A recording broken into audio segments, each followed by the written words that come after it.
Assalamu alaikum, peace be upon you and greetings. Welcome to today's news roundup from Zir News 24. Today is Sunday, the 2nd of Sunbula, 404 Hijri solar year, corresponding to the 24th of August, 2025. I am William Ashford, and I bring you the latest developments from Afghanistan and around the world. Domestic news headlines. The draft of the National Minerals Policy has been approved by the Economic Commission. The Ministry of Finance has begun the process of paying retirees their dues. The Ministry of Economy has requested continued UN support to address refugee challenges.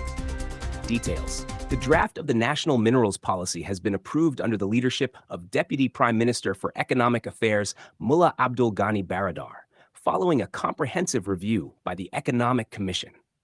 The policy aims to standardize exploration and extraction, attract domestic and foreign investment, introduce modern mining technology, ensure environmental and worker safety, and develop processing capacity and technical human resources in the mining sector. The Commission also approved adjustments to the contract for the 500 kilovolt transmission line from Sheberghan to Dasht-e Alwan.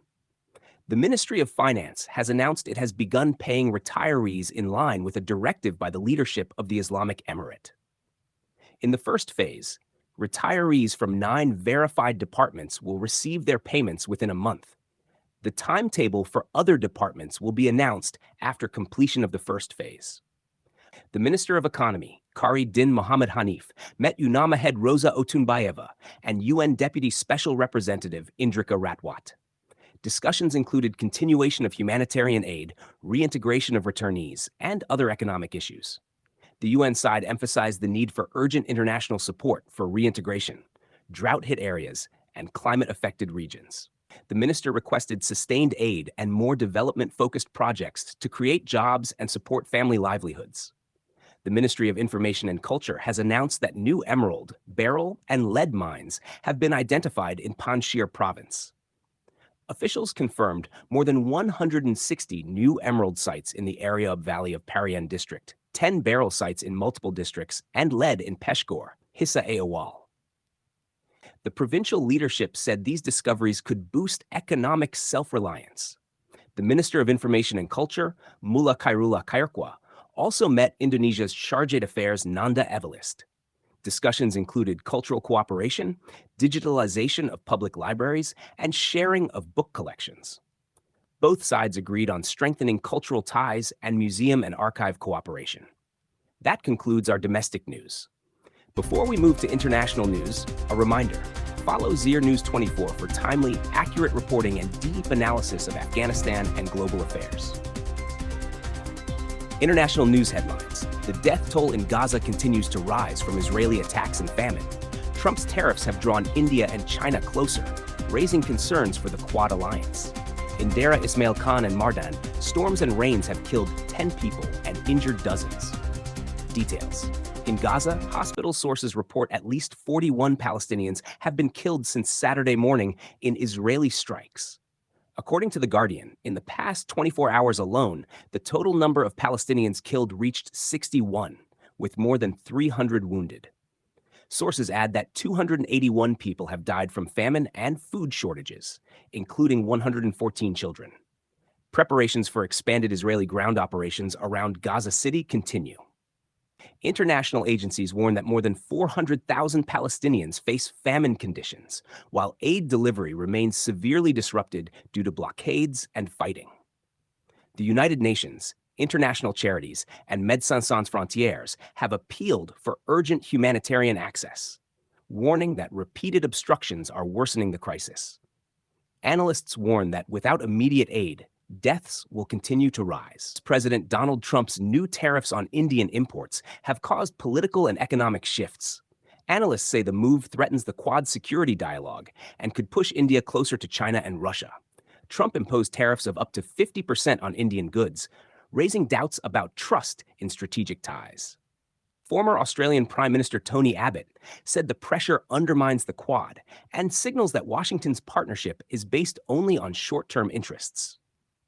During a visit to India, China's Foreign Minister Wang Yi held talks with Prime Minister Narendra Modi on trade, visas, flights, and border issues. Observers see this as a sign of warming relations between New Delhi and Beijing. The Pentagon has denied Ukraine permission to use ATACMS long-range missiles against Russian territory, according to the Wall Street Journal. Officials said the decision was intended to encourage Moscow to return to peace talks. Analysts say the restriction limits Ukraine's defense capability. The White House and Pentagon have declined media questions. North Korean leader Kim Jong-un observed a test of 2 new air defense missiles on Saturday. State media said the weapons successfully responded to simulated drone and cruise missile threats. The test came as President Trump prepared to meet South Korea's President Lee Jae-myung in Washington, amid ongoing joint military drills. In Pakistan's Dera Ismail Khan and Mardan, heavy rains and storms overnight killed 10 people and injured more than 50, including women and children. Dozens of homes and farmlands were damaged. Local officials confirmed 9 deaths in Dera Ismail Khan alone. Roof collapses in Mardan also caused casualties. That concludes our international news. Sports news. The Afghanistan Cricket Board has announced a 20-player squad for the upcoming T20 Asia Cup 2025 to be hosted in the United Arab Emirates from the 9th to 28th September. 17 players were named in the main squad and 3 as reserves. In the 57th Asian Bodybuilding Championship in Bangkok, Afghanistan's national team won 4 bronze medals. Yasir Samir Ahsan took 2 bronzes in the plus 75 kilograms and 100 kilograms categories, Naib Mubaraz in the 85 kilograms category, and Biola Zadran in the 75 kilograms category. In Maidan Wardak, wound kickboxing competitions were held with 80 fighters from Kabul, Kandahar, Ghazni, Paktika, and Wardak. Wardak secured first place, Kabul second, and Ghazni third. In Helmand's Babaji district, the Omari champions won the tape ball cricket tournament, defeating Shaheen champions by 5 wickets in the final. In Zabul's Shahjoy district, spear throwing competitions featured 24 participants from 4 districts. Shahjoy took first place, Mukur second, and Kurbag third. That's all for today's sports. Follow Zir News 24 on TikTok, Facebook, Instagram, X, and YouTube. Like and share our programs to stay connected with accurate and timely reporting. Until tomorrow's broadcast, goodbye, and may you remain in Allah's protection.